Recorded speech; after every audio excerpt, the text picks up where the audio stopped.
À la une de l'actualité mondiale, la France est secouée par ce qui vient de se passer.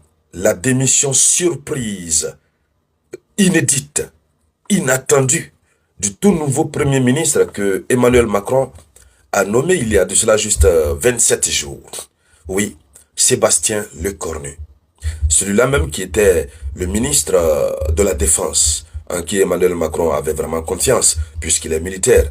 Il allait pouvoir, bon, pas qu'il est militaire, mais puisqu'il a dirigé la défense, il allait pouvoir utiliser les stratégies militaires pour pouvoir calmer les ardeurs des Français.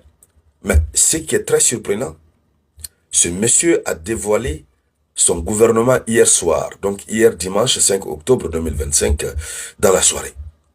Et ce matin, à partir de 9h30 9h30 heure de Paris, il a démissionné. Oui, la République française est secouée. C'est une crise majeure sans précédent. La France n'a jamais connu une telle situation. Lorsqu'on se réfère à comment Sébastien Lecornu a été nommé, lorsqu'on se réfère à comment François Bayrou a été nommé, lorsqu'on sait comment Elisabeth Borne a quitté, parce que c'est après Elisabeth Borne que François Bayrou est venu. François Bayrou n'a pas été à la hauteur, il a été renversé par le Parlement. Et finalement, cette fois-ci, ce n'est pas un renversement par le Parlement, c'est le monsieur lui-même qui prend la responsabilité sur lui-même et qui démissionne. Pourquoi? La raison est toute simple, la France n'a plus d'argent. Tout repose sur la question du budget de 2026 qui doit être voté.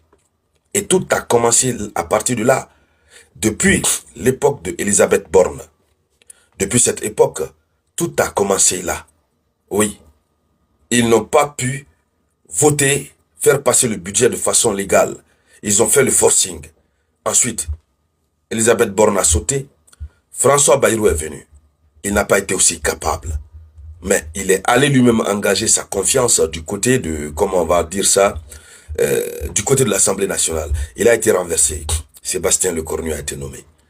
Le monsieur, c'était l'une des rares fois que la France, un premier ministre français, prenne autant de temps pour former son gouvernement.